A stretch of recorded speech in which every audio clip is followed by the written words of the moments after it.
Praise the lord. Asia 55 అధ్యాయం 8వ వచనం.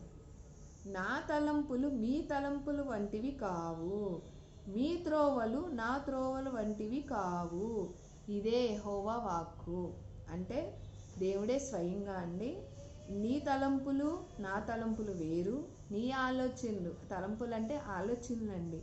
ఎందుకు అని అంటే మనం ఎన్నో రకాలుగా ఆలోచిస్తూనే ఉంటాం. అది ఒక విషయంగానే ఉండదు కదా, అనేక రకాలుగా మనం ఆలోచిస్తూనే ఉంటాం. మనిషి అంటండి రోజు మొత్తంలో ఆలోచించకుండా ఎవ్వరు ఉండరంటండి. ఎవరో ఒకళ్ళు ఏదో విషయంలో ఆలోచిస్తూనే ఉంటాము. అంటే తలంపులు మనం అనేక రకాలుగా ఆలోచిస్తున్న వాటిల్లో మనం అది చేద్దాం ఇది చేద్దాం, లేకపోతే అన్ని విషయాల్లో కూడా అలా ఉంటే బాగుండు, ఇలా ఉంటే బాగుండు అని ఎన్నెన్నో అనుకుంటూ ఉంటాం కదా. దేవుడు ఏం చెప్తున్నాడంటే, అంటే మనం ఒక జాబ్కి వెళ్తే ఈ జాబ్ వస్తే బాగుండు, లేదంటే ఈ బిజినెస్ పెడితే బాగుండు, లేదంటే పలానా చోటికి వెళ్దాం, ఇలా వెళ్తే బాగుండు అని ఎన్నో అనుకుంటూ ఉంటాం కదా. అదే ఆలోచనలు అనమాట, తలంపులు.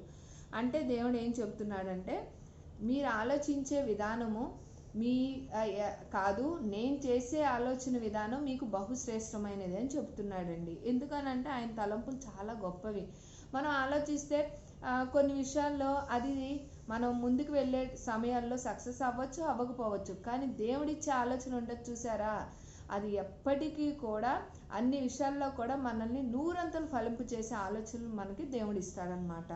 అన్ని విషయాల్లో కూడా ఆయన అంటే మీ త్రోవలు నా త్రోవలు వంటివి కావంటే, మనం చాలా చోట్లకు వెళ్ళాలనుకుంటామండి, కొన్ని ప్రదేశాలు చూడాలనుకుంటాం, కొన్ని చోట్లకు వెళ్ళాలి అని చాలా అనుకుంటూ ఉంటాం కదా. కానీ ఏంటంటే త్రోవలు అంటే మనం అక్కడికి వెళ్దాం ఇక్కడికి వెళ్దాం కొన్ని అనుకుంటున్నప్పుడు కదా, మంచి కారణం తెలిసినప్పుడు దేవుడు ఏం చేస్తాడు, ఆ త్రోవలను కూడా తప్పించి మనకి ఏది శ్రేష్టమైనదో ఆ మార్గంలో నడిపిస్తాడండి. దేవుని మార్గంలో గనక ఆయన ఇచ్చిన ఆలోచన ప్రకారం ఆయన చెప్పిన త్రోవలో కనుక మనకు నడుచుకున్నట్లయితే అన్ని విషయాల్లో కూడా బహుశ్రేష్టమైనవి మనం పొందుకుంటామని దేవుడు సెలవిస్తున్నాడండి.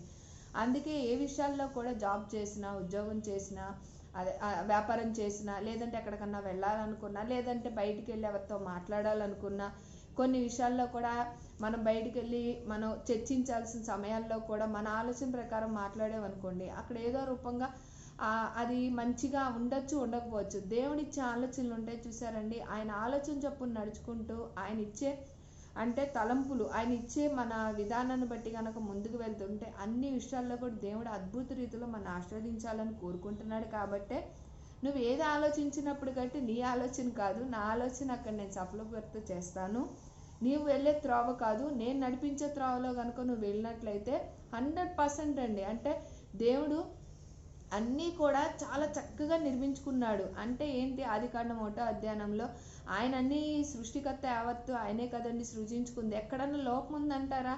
దేనికన్నా చిన్న పేరన్నా మనం పెట్టగలమంటారా? సూర్యచంద్రులు, నక్షత్రములు, భూమి ఆకాశములు సృజించి మళ్ళీ అంటే జంతువులు, పక్షులు అన్నీ కూడా ఎంత చక్కగా అలాగ చేశాడు.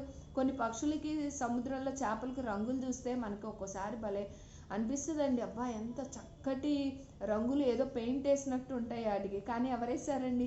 దేవుడు ఎంత చక్కగా అన్ని విషయాల్లో కూడా ఎక్కడా కూడా చిన్న లోపం లేకోకుండా అన్నీ ఆయన నిర్మించుకున్నాడు. అంటే ఆయన ఆలోచనకి తలంపే కదా.